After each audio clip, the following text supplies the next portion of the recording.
Welcome back to the COG Weekly podcast, season 3, episode 33. The final episode. The final episode.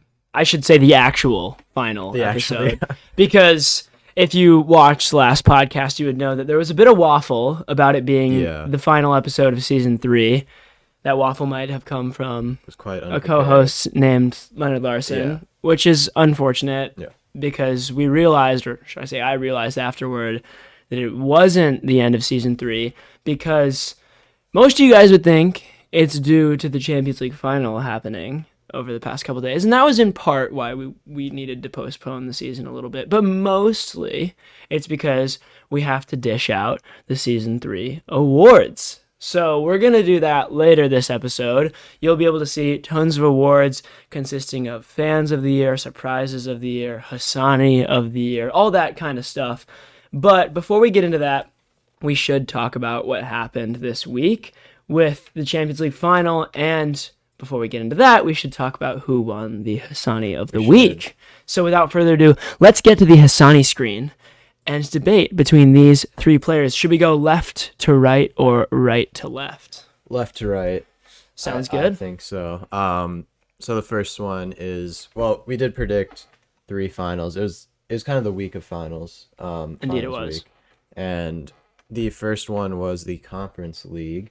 First year it happened, and it was Roma versus Feyenoord. Roma did come out on top, Jose Mourinho, with winning all... First ever manager. Yes, first ever manager to win all European trophies. And they won 1-0, but Rui Patricio in net, which I actually forgot that he... Yeah, it makes sense because of the Portuguese connection, but I totally forgot.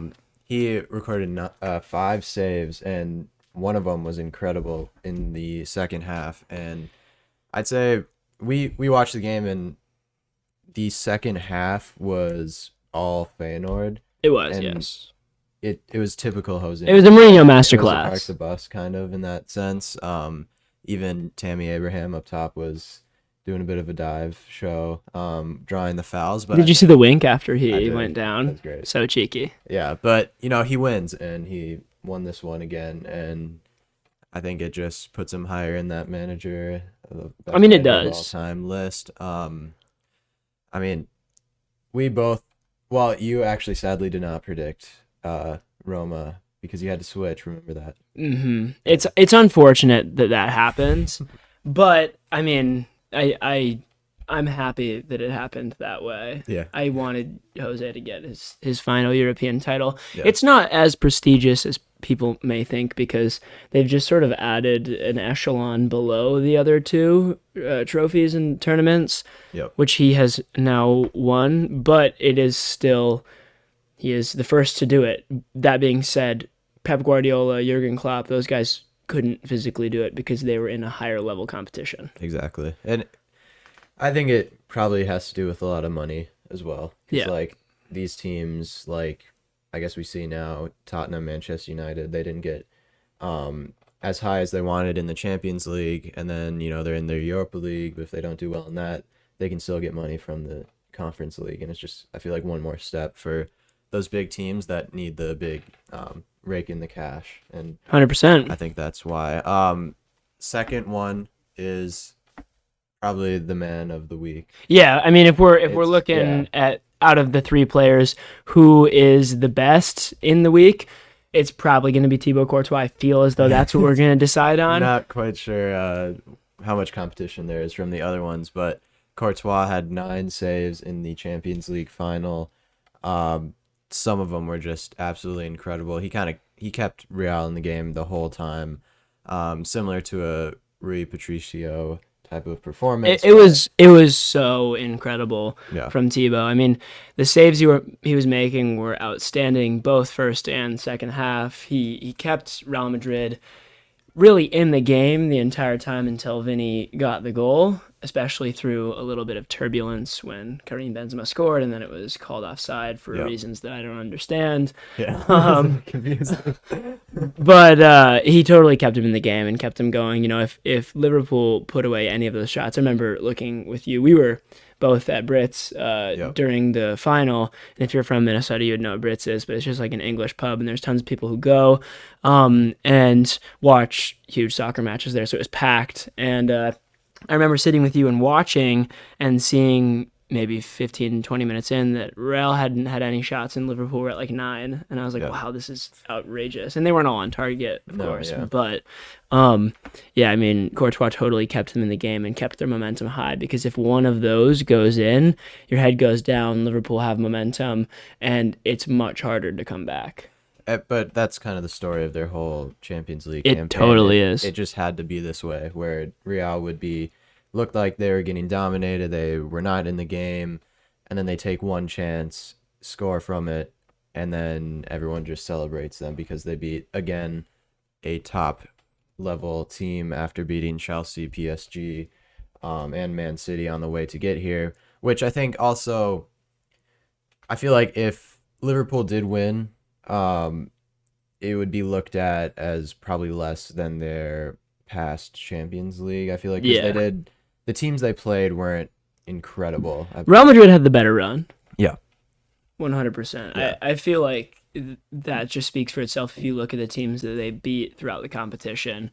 But yeah, Thibaut Courtois with an absolutely fantastic performance. The third player that is a contestant for Hassani of the Week this week is Ibrahimo Konate. He was on the Liverpool side of the Champions League final. Unfortunately for him, not the winning side of the Champions League final. No. But we felt it was important to note that he got selected for the team over Joel Matip because of his athleticism and his ability to cover players like Vinicius, players like Karim Benzema a little bit better than Joel Matip might be able to, although Matip is a fantastic defender. Yeah. But it was a good choice from Jurgen Klopp, in my opinion, and he really showed it throughout the game, making really good tackles, tracking back really well. I think he had an absolute masterclass of performance, and they only conceded one goal to arguably the best attack in the world right now. I mean, you can look on paper at PSG and you might think it's Messi, Neymar, Mbappe at the moment, but stat-wise and when you watch a game, I think that Real Madrid attack really takes the cake right now. So Ibrahimo Konate definitely gets some props for his performance throughout that game. Yeah, and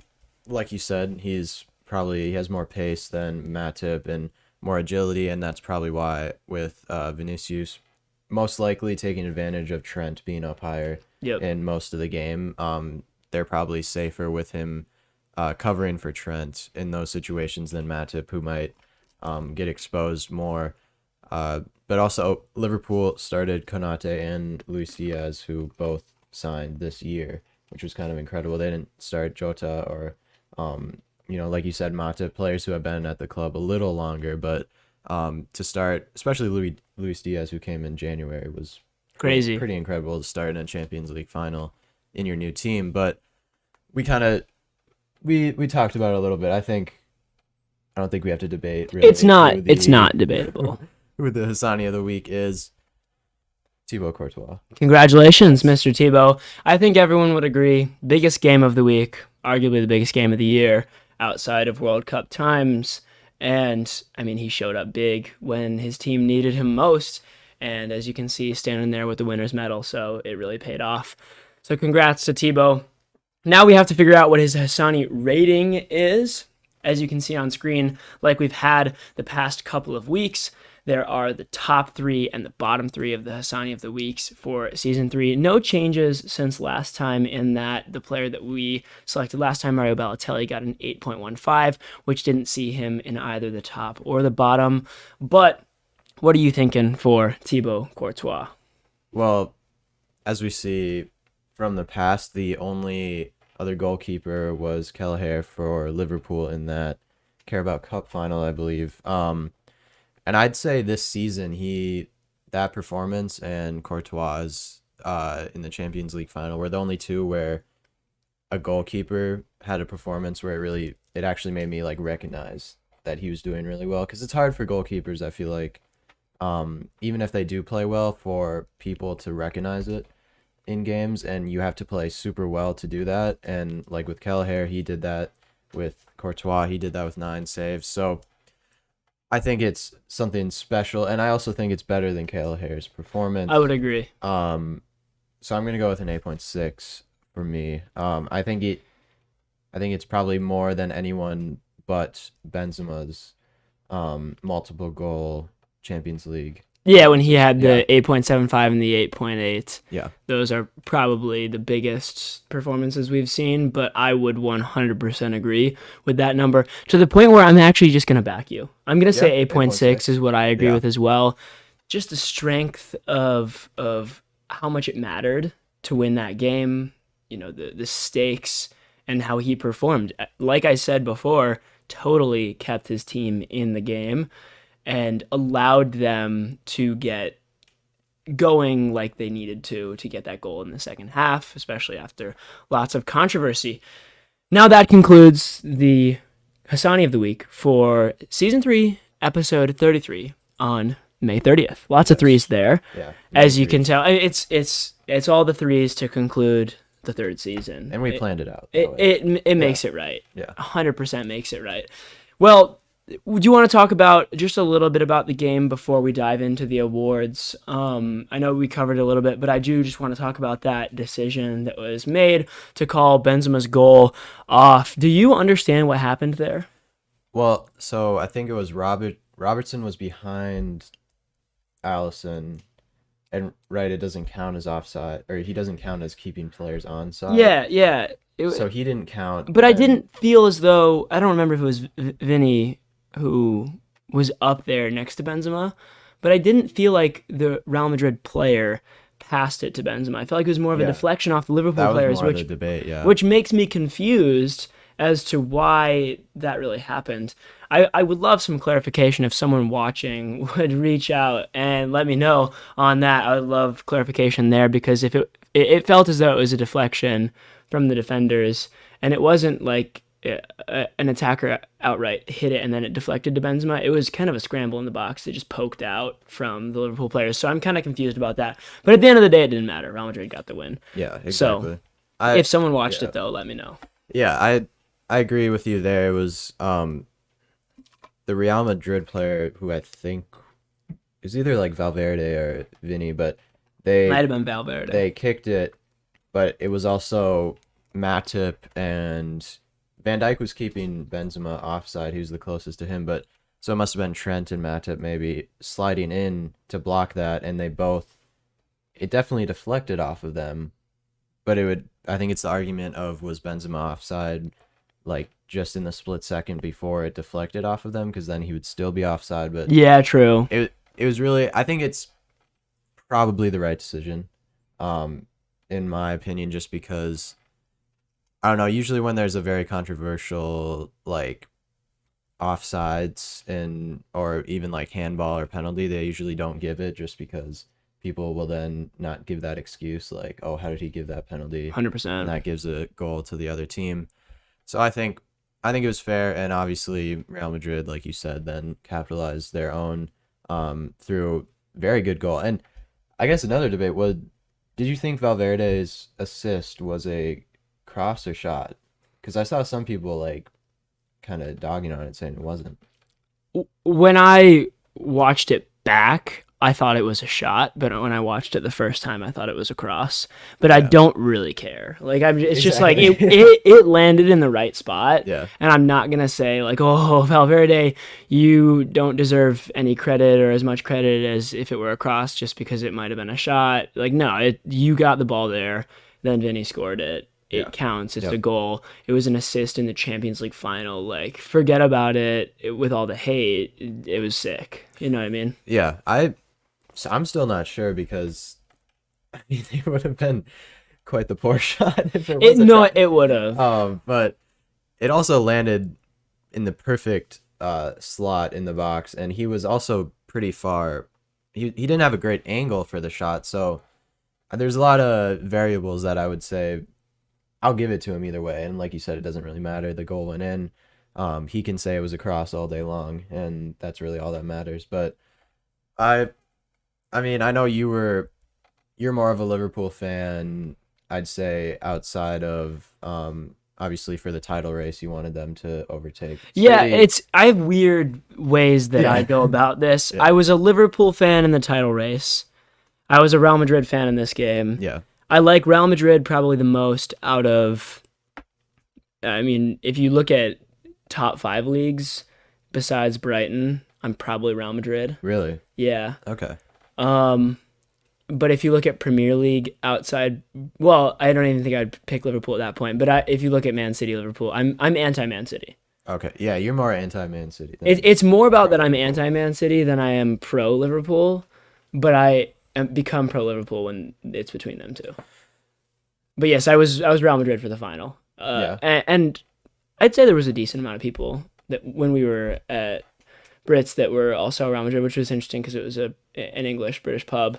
It was, yeah. But yeah, I mean it was a good game. For a 1-0 victory, it was definitely a very good game. A lot of drama happened throughout it. Yeah, it was a more entertaining 1-0 than the past 2 finals where they were both 1-0 as well. Yeah. Which, it's not great to see. No. But I mean, can you blame the teams when they're in that big of a game? Like, neither team. It's kind of tentative, and that's just what it is. It's always going to be like that unless one team is really, like, somehow concedes and goes 2-0 down or something. Then you're going to start opening up. Attack, yeah. But there's really no point in going all out attack in the biggest game of the season. You just have to take your chances when you get them. But I think before we go into the yearly awards, we should probably talk about the final predictions for season. This is true.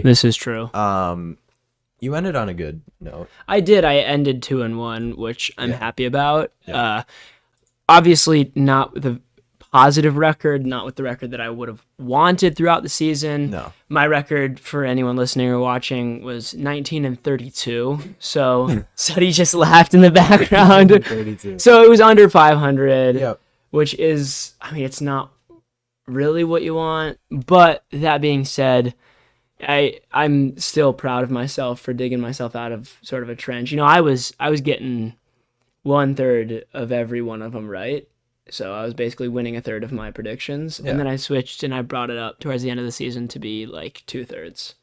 Like with the final, 19-32, that's like 2/3. So I really brought it up. Very decent. My finish to season 3 was fantastic. It was. When it got really tense in the end. I avoided relegation. I avoided relegation. You definitely did. And to be generous, you probably could have gotten a 3-0 this week. Yeah, if the rules were different, I could have gotten a 3-0, but I had to pick a different team than you. Yeah.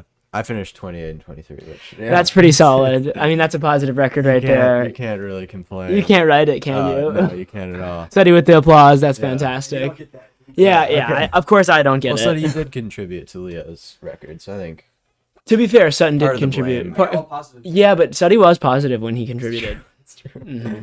You just had that rough patch, I'd say, like March.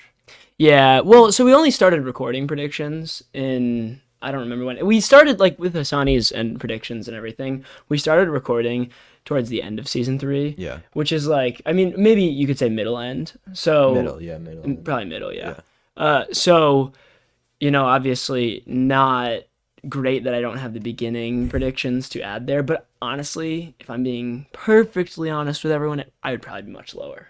If we included older predictions. Maybe. That's very possible. But then to close it out, our biggest section of the year is the Hassani of the Year awards, where there are many things to go through, many debates possibly. Yeah. Seeing who we land on. And if we don't land on anyone, we might have to leave it up to a vote from the fans. But yes, we'll see if we get there. As you can see on screen, there are 7 different categories that we have decided on for the Hassani of the Year awards. I'm just going to run through them quickly. If you're listening and can't see, these categories are Fans of the Year, Surprise of the Year, Defensive Player of the Year, Captain of the Year, Goal of the Year, Game of the Year, and then finally, the Hassani of the Year for Season 3. So we have 6 different ones that we decided on today or yesterday throughout this week that we think would be good to incorporate into the podcast going forward after the season's end. They're sort of fun things to talk about. And then obviously, as we've been talking about the 7th one for the past couple weeks, maybe even months, we have the Hassani of the Year to do. But without further ado, should we just start with Fans of the Year? We both, if you guys don't know, watching at home or listening at home, we both have different picks that we've decided. We don't know each other's picks. So we're going to come into this, hash it out, debate it a little bit. If we can't decide between one, we're going to go to Instagram, do a poll for it, and see what people say.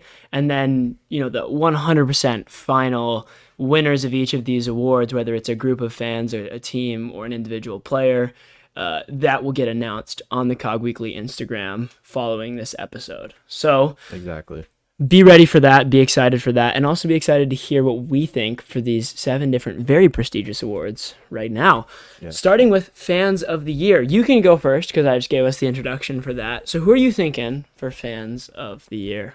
Fans of the Year. Maybe it's a bit recent, and mine is as well. You might say, looking back in the earlier parts of the season or year long, they weren't talked about as much, but I think Frankfurt fans really took the headlines in many weeks. It started with the Barcelona Europa League draw where they somewhat illegally it wasn't entirely legal. Brought in like 50,000 fans to Barcelona where it's only allocated maybe 10 or 20, and they really took over, really impacted the game. Like you don't really see that much with fans doing that, and then obviously they continued that and people had more eyes on them.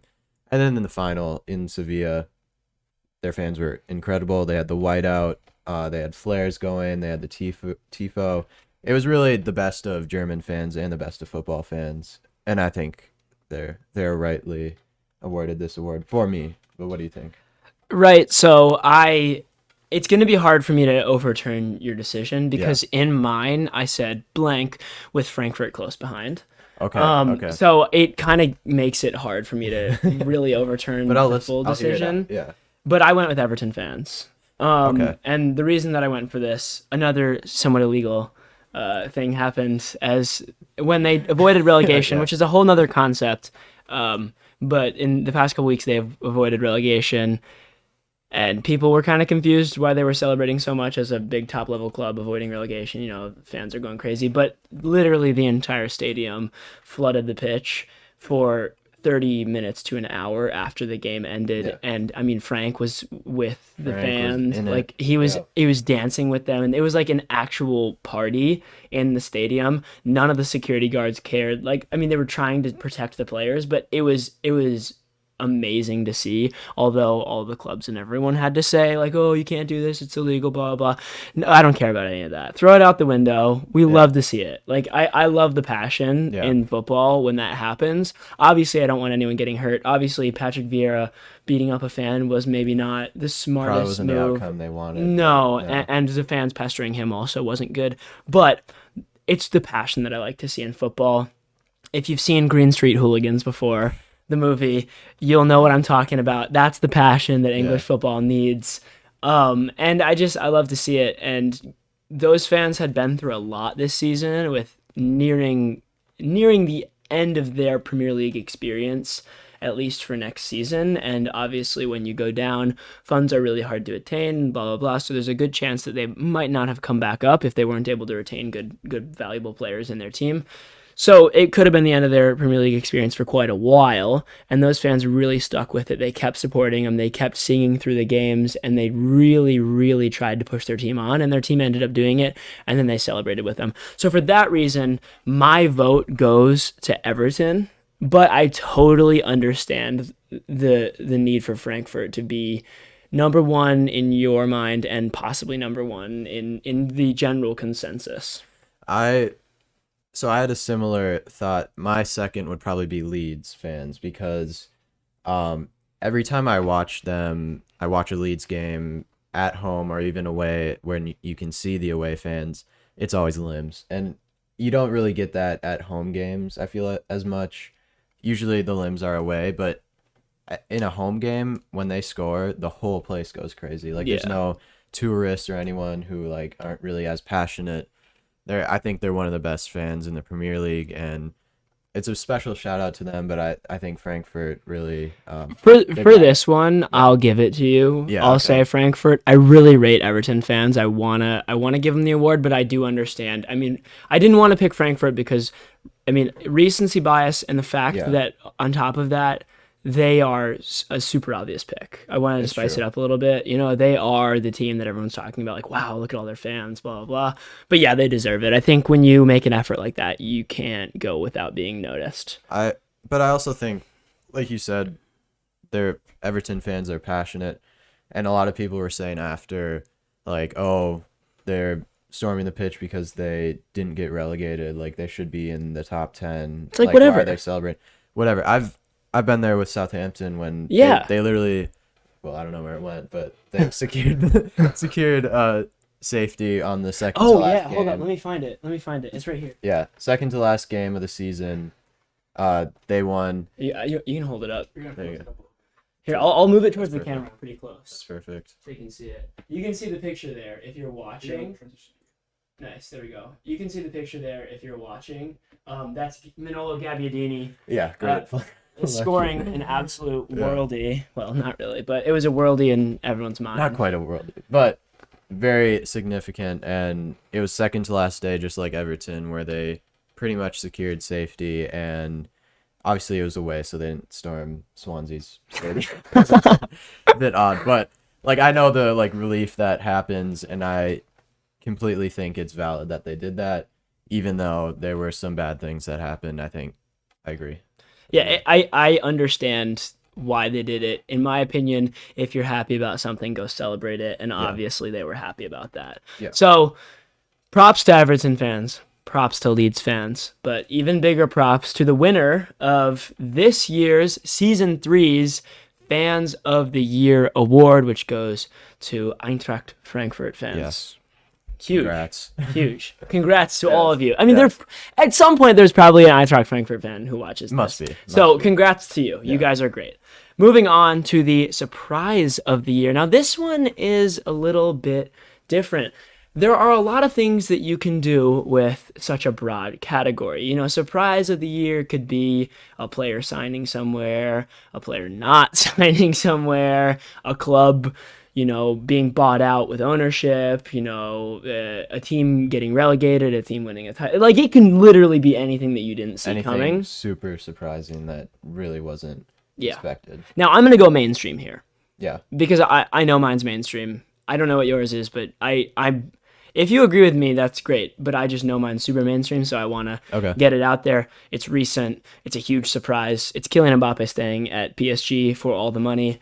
We talked about it last episode, so if you want to hear an in-depth sort of analysis on what we think about that and what's going on with that whole signing, go listen to last episode. I'm not going to get into it right now, but that was most definitely one of the biggest surprises I've seen in the entirety of world football, and definitely for me this year. I agree. I mean, when it happened, it's definitely surprising when Fabrizio gets it wrong. And everything leading up to the day, it was like, he said he's agreed terms, like everything's ready for going to Real Madrid, and then he all of a sudden doesn't do that, gets the biggest contract in the world, gets all this control, and I think a lot of people just were not expecting that whatsoever. I agree, it's definitely up there, and I think there's room to for debate for this one. I went for a team. Okay. I went for Villarreal and their run in the Champions League. Yep. Huge. I think they almost had a tougher run than Real Madrid to get to where they did. They played Juventus and Bayern, and they beat both of them. And I don't know, I just think they were in the Europa League last year. They obviously won the Europa League. But then to go beat Juventus, who, maybe are a bit of a weaker side than past years, but they beat them. They also had a somewhat difficult group, but they also beat Bayern, which was their biggest game, or biggest tie, which was, I think it was the quarterfinals. It was the quarterfinals. They won the first match and then drew the second match, and they won, I believe, away. So, I mean, obviously there's no away goals and whatnot, but I believe they were away at Bayern when they won, which makes it even more impressive that they were able to do that, and then keeping a draw at home was huge. So beating Bayern, Champions League winners of 2020 during the COVID year, beating Juventus, Champions League winners 2016, I believe. it's huge stuff. And I think as I'm looking through their fixtures here, I believe that they didn't even top their group. I think Man United did. Now, I might be wrong there. Manchester United topped the group, but they also had Atalanta Young Boys and Young Boys. Atalanta, who also Atalanta in 2020 made the semifinals as well of the Champions League. They lost to PSG, but to make it to the final. But I mean, tough group, and then to go and then have to play Juventus and Bayern and beat both of them. Obviously, against Liverpool, it was going to be Unai Emery masterclass. Yeah, I think it was surprising. Although, I mean, what do you think? There's always a team that does pretty well. There is. Now, it's never never usually. So last year it was Porto. Yeah. And obviously I'm a Porto fan as well. Porto. You know me. I love Mehdi Taremi. I love those guys. Chancellor Mbemba. So I'm a huge Porto fan, additionally on top of Real Madrid and Brighton. But last year it was Porto. The year before that it was Ajax. A couple years ago it was Monaco. When they had Mbappe and Thomas Lemar and some other players, Fabinho on their team, who are now huge names, obviously. But every year you do find someone who makes that kind of run. But I think it being Villarreal does push it over the edge a little bit for me. It's not a team you'd expect. Usually those runs are made by teams within either leagues outside the top 5. So you might be talking Eredivisie, you might be talking Liga NOS, you might be talking the Super League in Turkey, you might be looking at a Russian team like St. Petersburg or CSKA Moscow. And so those are the teams that I might expect because they pay big money to their players. They either they pay big money to their players or they have a really good academy, and they generally produce really good talent or have some really good older talent, and they find a way to get to the finals. But I don't usually find those teams being mid-table of European top 5 leagues. I mean, usually those teams are pretty stable in how they're built. They have really solid players all around. They have good academy prospects coming up. There's no one crazy insane on their team to really propel them super far. You don't have any Pepes like Porto have, like huge defenders, or you don't have any like in the Ajax run, Frankie de Jongs, Matthijs de Ligt, even Dusan Tadic. You don't have those players that are super good, either veteran or young. And so Villarreal doing that without any of that, in my opinion. I mean, they had Chukwueze. They had a couple other players that I think I rate pretty well, but not in the same way. So I think that was more of a managerial masterclass. Yeah. I'm ranting about this quite a bit, but 100%. But I think that gives them more props than the other teams who've done it in the past, and that actually, in my opinion, makes me think more on the side of Villarreal over Mbappe, even though Mbappe was a huge surprise. Yeah, like you said, they didn't have a star at all in their team. They had Danjuma, who came from Bournemouth last year. And then Chukwueze, they had Jared Moreno, who's like a pretty solid striker. He's a decent La Liga striker, but yeah. Like, you don't really see any of these. They had Parejo, who's been there for a while as well. I think, who's their defender? Pau Torres or and Pau's quite good. He'll probably get a good transfer, but it's not the same as the other teams who have gone far. Not at all, and that, I think, it makes it I don't see any of those players besides Torres maybe getting a big move because of this, and just because they're such a good team together that individually they didn't really they weren't carried at all. They had a different scorer pretty much every game, which is a sign of good team and good manager. So, I mean, what do you think about this one? I'm on your side again. Really? You've swayed me because, yes, Mbappe is a huge surprise, and it might be the biggest surprise, but I don't respect the surprise. I want to be able to. Don't respect the decision. I don't respect it. I want to be able to say, we're closing out season 3 in a good manner. Yes. I don't want to say, oh, Mbappe gets this award. No, you don't deserve any awards. It wasn't go sit with your 600. Yeah, it wasn't. We are Class on Grass. Yeah. We are a classy podcast. A poet, and I didn't even know it right there. Slam poetry. but yeah, I mean, it's not classy. It's not what you want to see. Go sit with your 600 mil. Cry that you didn't get this award. Let's give it to Villarreal. Okay. Yeah, I completely agree. 100%. There it is. Moving on to the third award in the category. Now, this one is the Defensive Player of the Year.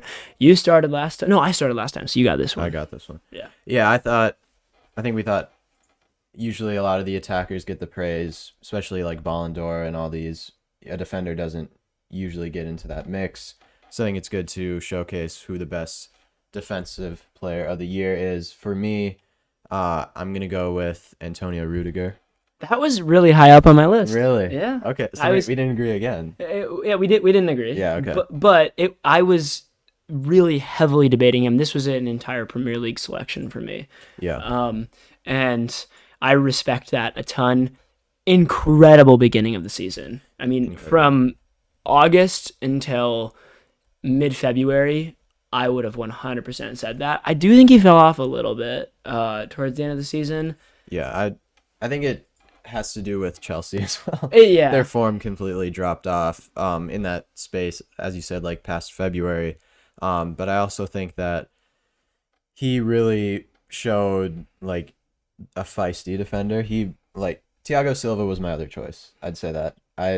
Okay, maybe you chose him. But it was interesting that they both were my top two because, Thiago Silva could be thought of as probably the better defender, but I think Rudiger this year stood out more for me, just because I never saw him get like exposed, really similar to what Van Dijk does pretty much every year, where you don't see him have like a very terrible game. Rudiger was affecting the play both like offensively. He would make those dribbles all the way forward or even overlaps like on the outside as a 3 in the center back. But I think Rudiger was definitely my Defensive Player of the Year just because of how aggressive he is, and he always gets the challenge right. If not, he makes the fouls. And yep. He makes such a good defender. Yeah. I rate him so highly. Yeah. Obviously, he's not staying in the Premier League. No, he did get the move to Real Madrid. Which is, again, a huge move. He's going to be there with Alba and Eder Militao. Some really big, contest for that center back spot now in Madrid. But I rate it completely.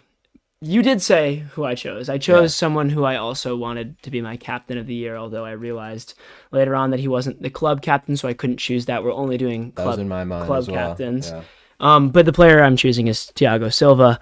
I mean, just absolute class. Let's talk about Class on Grass podcast here. He is so class. Rolls Royce. He is a Rolls Royce defender. If you are to name a car, I would think Rudiger is more like a Toyota Tacoma, and he just can truck anyone and go through the off roads and do it. Yeah, he's an F-150. He can do whatever. He's built like a ram. Yeah. Thiago Silva's not. He's more of a Rolls Royce, but I think that I respect the class within the Rolls Royce. And this one I'm going to stand firm to and say I want it to be Thiago Silva. Now, that means it would go to an Instagram poll, which is great for the people. It's what you want to see. Yeah. So this one is not decided yet. If you are listening to this right now when it premieres, go and vote. You can literally pause the video, or I suppose you can't pause it because it's premiering. But you probably could pause it. You can still pause. Yeah. And then you could go to Instagram, do it right now, vote, and then come back. And then you can see who's winning at that point in time. We have no idea. No, yeah, it will probably come out the day after. Yeah, and then we'll post about it later on this week. But those are the two. I think there's great arguments for both. The other two that I was debating were Joel Matip and Virgil van Dijk, both. I think fantastic defenders. Joel Matip is severely underrated and continues to be and has been for the past 4 seasons, in my opinion. Virgil van Dijk, who is not severely underrated, but also had a great season. Ruben Diaz is up there, but I didn't he got a bit put him injured, in. Yeah, he wasn't there the whole time, so I didn't put him in that category with those 4. But yeah, Thiago Silva is my choice. Antonio Rudiger is yours. Go to Instagram, vote, and then you can see who looks to be the likely winner, and wait a couple days, and then you can see who's the actual winner. Now moving on from the Defensive Player of the Year to Captain of the Year. Now, this one's an interesting one because, it has to be the club captain. And what I've found when I did some research is a lot of the club captains don't actually play that much if they're older. No. Yeah. You have to go down to lower level teams to find a real club captain that plays. I mean, Fernandinho is the club captain of Man City, and he doesn't get consistent time always with that team. Aspi doesn't get consistent time with Chelsea.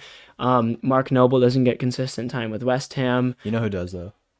Well, James Ward-Prowse. So he was actually up there for me on choosing, because he's a club captain and he's absolutely fantastic. So before we go into our actual choices, we can talk about that. I didn't put him because... I didn't put him either, but he's up there. He's not... I want my captain kind of... I did choose a similar player to him, but I thought Ward-Prowse... Did you choose a midfielder? Yeah. I did not. Okay. He was definitely maybe top 3, but I didn't choose him because... As well. Yeah. Watching him like every week, he did score like double-digit goals. But he did get in the Player of the Season nominations. I don't know. He's not like a captain to me. He's just a very good player. Yeah.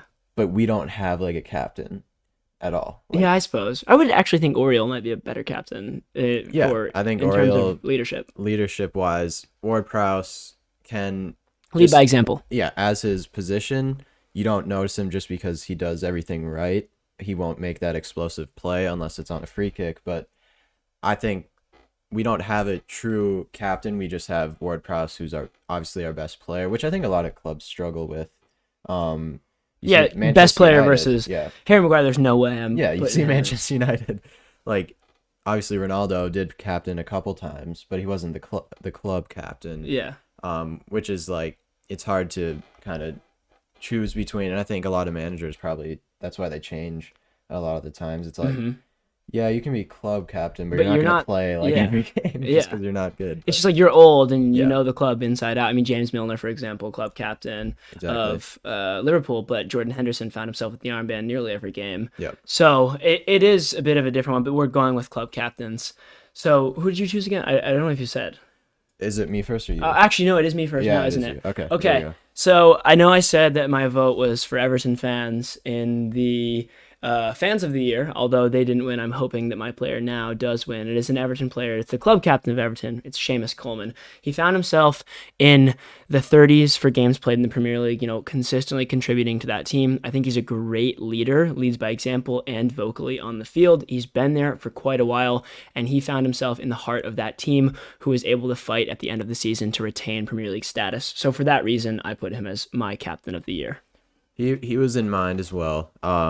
So you're a big Everton fan. I liked the story this year. Yeah, I love the story. Yeah, you can't hate it, and I think, like you said, obviously he reminds me of Azpilicueta in a way. Yeah, except he played like consistently throughout the whole year. Yeah, he always plays and he always puts in a shift. He never really looks like outstanding. No, but he also never looks like he's like mid always. He's mid always, but like if we're being honest, sometimes you need that. That's good. Yeah, that's good. Exactly. You want him to be consistent, and he doesn't have the Stevie G slips very often, or the bad pass that leads to a goal. He doesn't have the explosive runs like you were saying. JWP also doesn't have, and he doesn't have that X factor that he contributes. But he's consistent. He's on the ball frequently at that right back position, and I think he contributes his fair share and does it consistently, like I was saying. Yeah, and he doesn't look too slow for his age. He also puts in good crosses. He overlaps as well. Like you said, he doesn't put a foot wrong, but he doesn't put outstanding player, which I think Benzema is an interesting captain choice. Real Madrid did that this year. They put Benzema as captain, which I was confused about, but he's also their best player by far this season. It doesn't feel right to select him for that. It doesn't seem like he's a captain. No. Are you selecting him for that? I did not. Okay, good. I was going to say. My player is their rival, Barcelona. It's Sergio Busquets, who, after Messi left this year... I had a bit of Premier League bias as well. Yeah. After Messi left this year, they're a bit of shambles. They were all over the place. Especially earlier in the season, they were like mid-table, really not doing anything. But then Xavi came in. Busquets also played. I think I have it here. Played 50 games. Had a greater than 85% pass accuracy for the whole season. And it was like a time of very unstable play in the club, but he is always a very stable player and very consistent, and he's very much the reason they're successful for the past couple of years. Even with Iniesta leaving and Xavi leaving and Messi, like he's always gonna put in that performance where he's gonna hold down the midfield.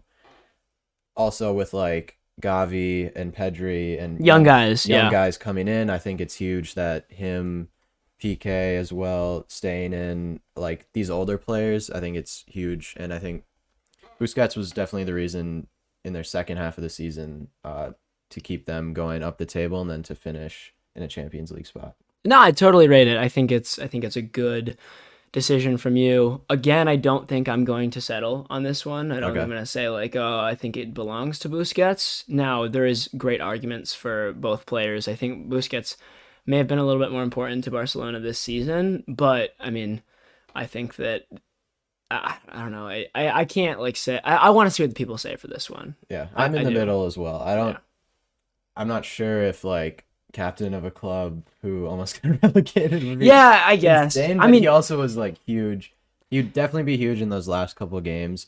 It looks like he gives a good speech. He has a good. Yeah, speech. he probably. You can see him in the locker room before. He definitely gives a good speech.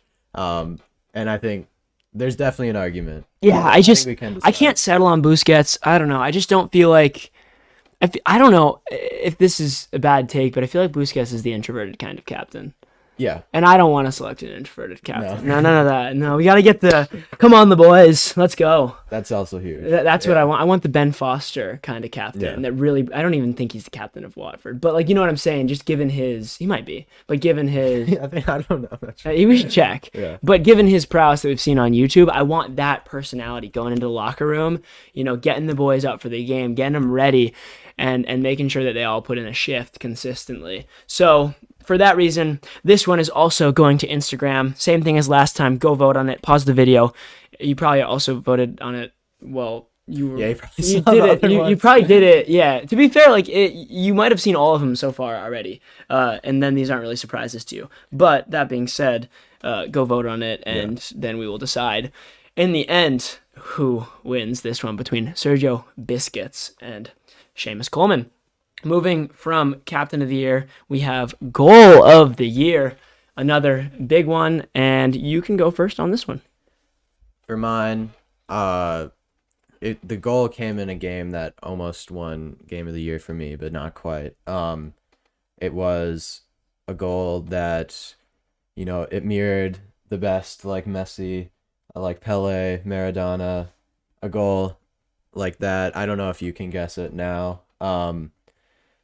Just incredible agility, dribbling 5 players, 5 top. Oh, I think I know what you're gonna say. And then to slot it away in the biggest game, one of the biggest games in their season, in their league play. Can I guess the first letter of this player's first name? Yes. M. Yes. Okay, so I know what it is now. Is it the one with like the little soul roll?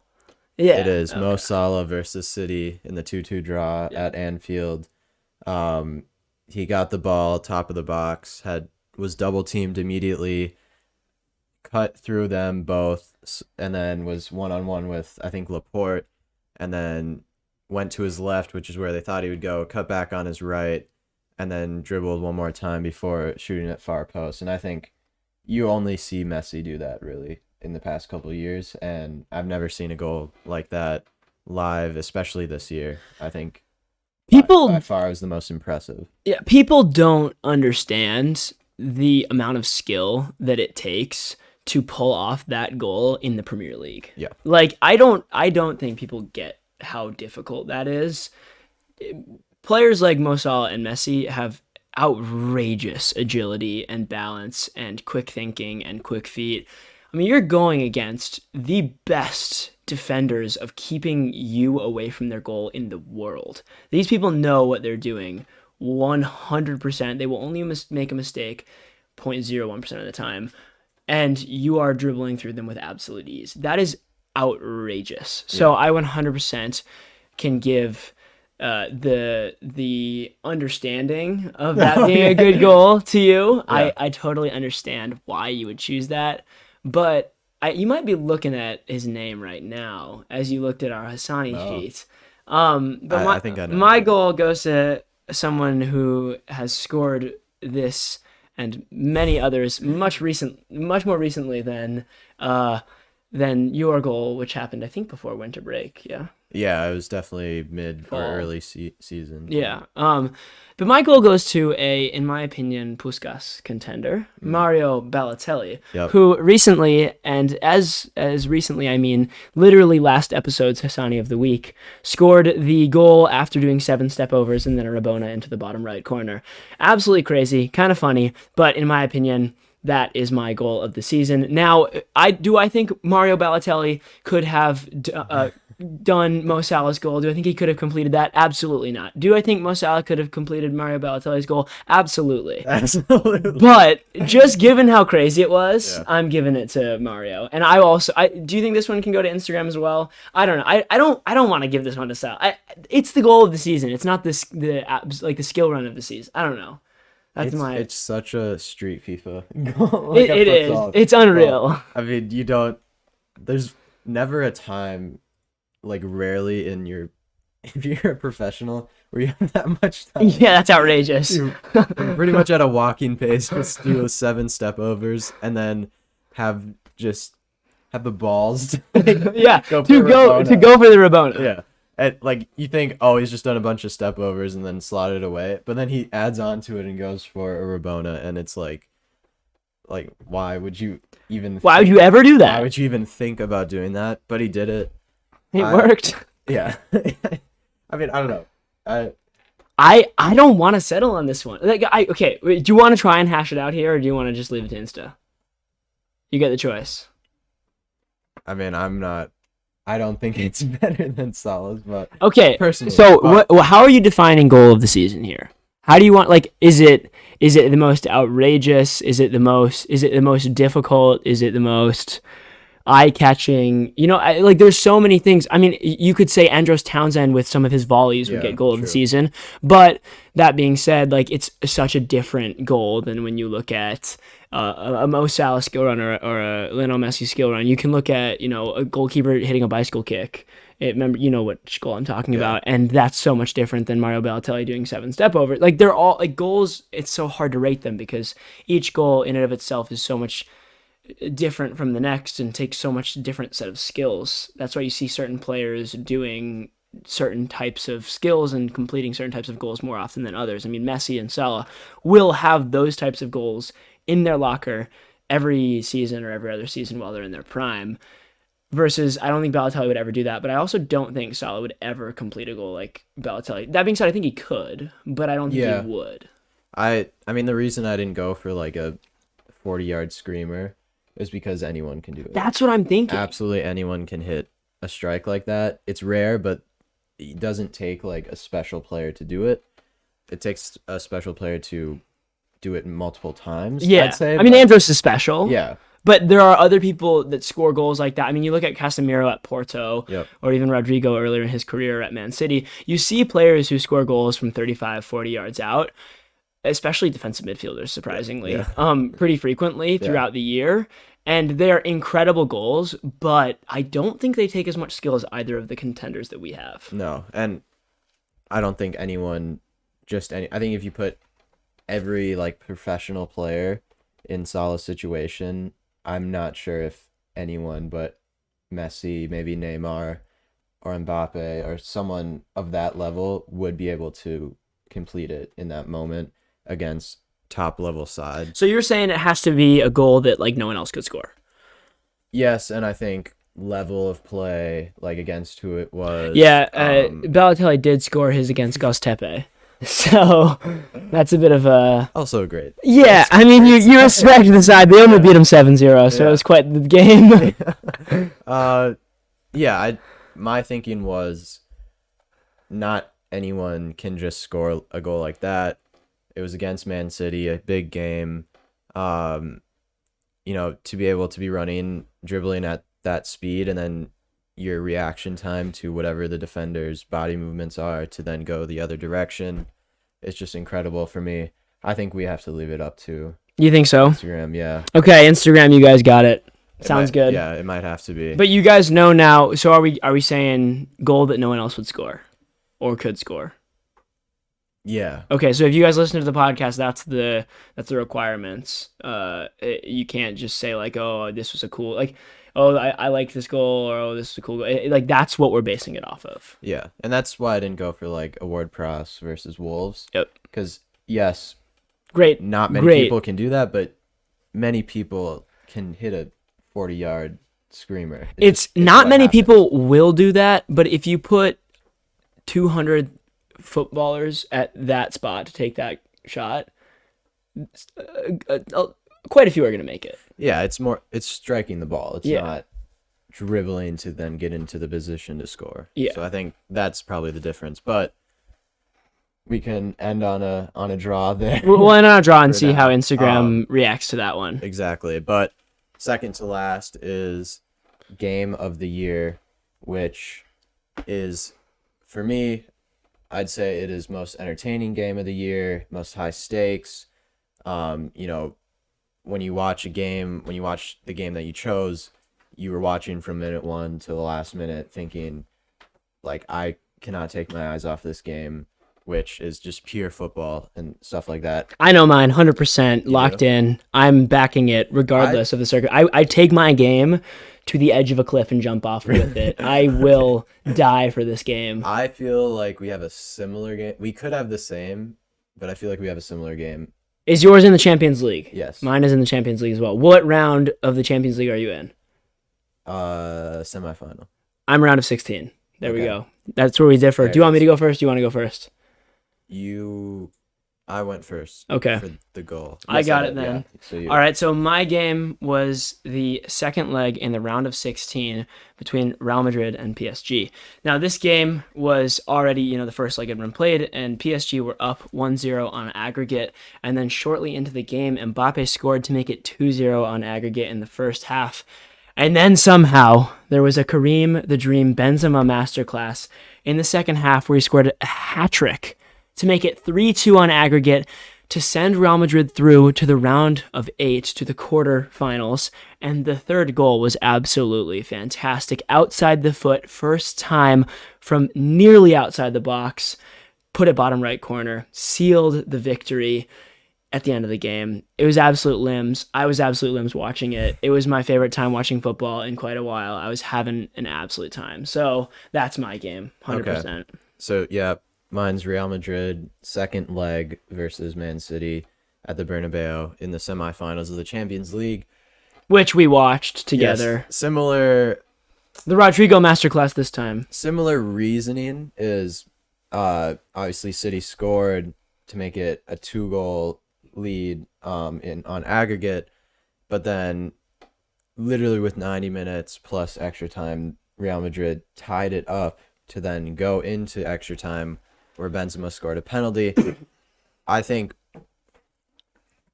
I might be swayed here because the only reason is because all the action happened in a space of pretty much 20 minutes of game time, not of one half. It was pretty much like 80 or 70th minute of the end of the regular time, and then Benzema scored quite early in extra time, and all of extra time was not extremely exciting, I'd say, from a neutral's point of view. Yeah. And neither was the first half. So there are weaknesses in this game, but for me, it was still really tense, though. I do rate it. I rate the game. For me, in the fact that we were in the stew watching together. No one does that. But in the way of... It was like Gini's 2 goals against Barca exactly. at Anfield when he scored them back-to-back like right away and totally sent Liverpool into a position where they could win the game, and then obviously Divock Origi took it into his own hands. It just doesn't happen, and I think looking back on this Champions League campaign... Oh, Real Madrid. It's going to be Real Madrid. It's probably going to be either your game or my game, I think, that people 100%. Will remember the most.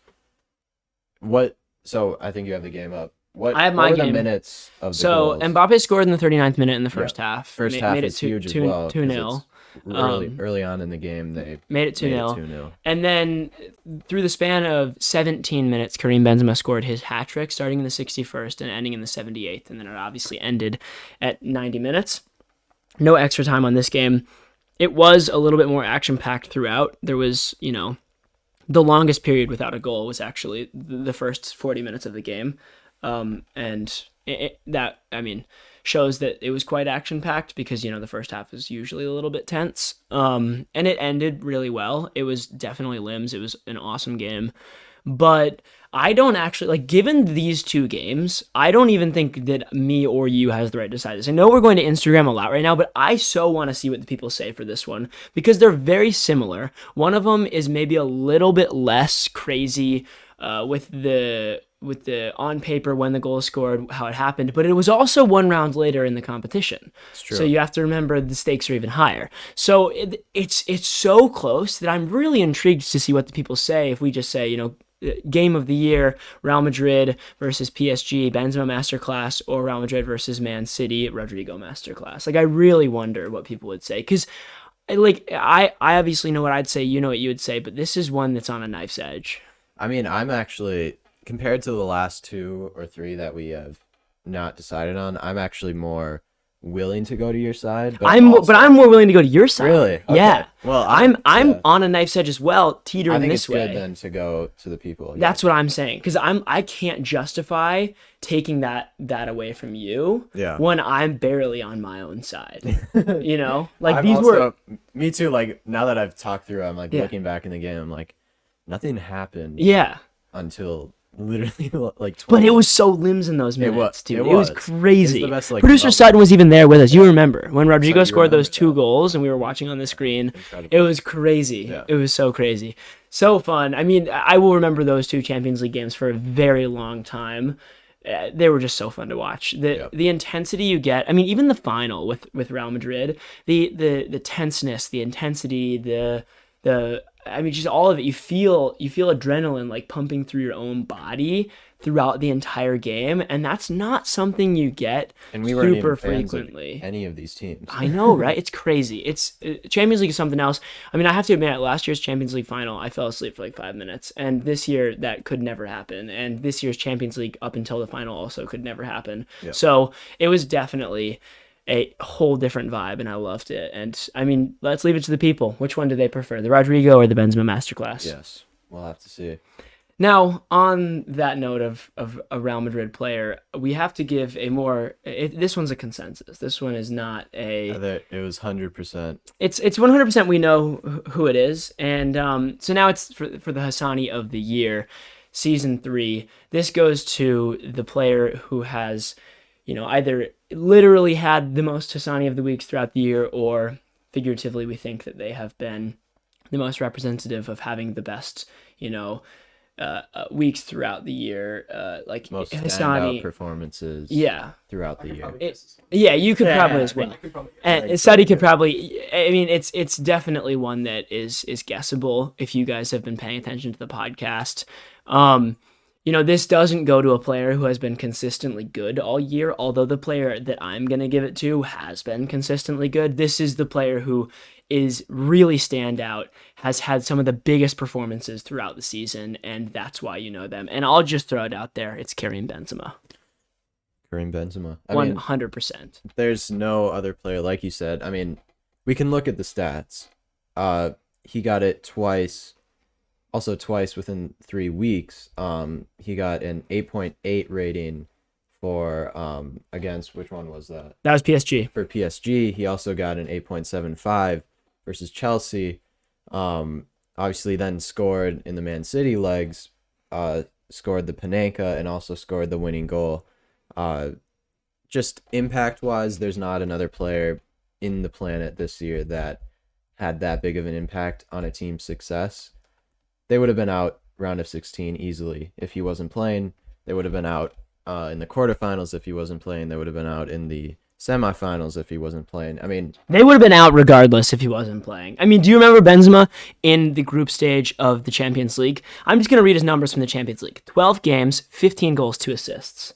That's outrageous. Those are Ronaldo Real Madrid numbers. Oh my gosh, 100%. That's outrageous. So, I mean, I'm going to read his numbers from the whole season right now. Obviously, the consistency is what we're looking for, but just so that you can see how good this guy has been this year. 46 games played, 44 goals, 15 assists, a goal every 89 minutes approximately, which means that in some of those games, although he didn't get a goal every game he played, some games he played less than 90. So literally scoring every 90 minutes that he plays. If you leave him in the whole game, he's going to score. That's just who Benzema is. And it's more also than the goals. Like, if you look... It's the weight of them. Yeah, and also his hold-up play. Yeah, he's not the outrageous. biggest striker, but his touch is there, so he gets into the positions to then get the ball to his feet and then play. He can play like Harry Kane with his passes. He can come back and receive it. Completely. You saw it in the Liverpool game. There were times he was out on the sideline of either side where he's a central striker. He was out on the sideline, took pretty much a clearance like to nowhere, took it down, and then kept possession for Real Madrid in these tense moments. And I think any team, there's so many teams that don't have a striker these days.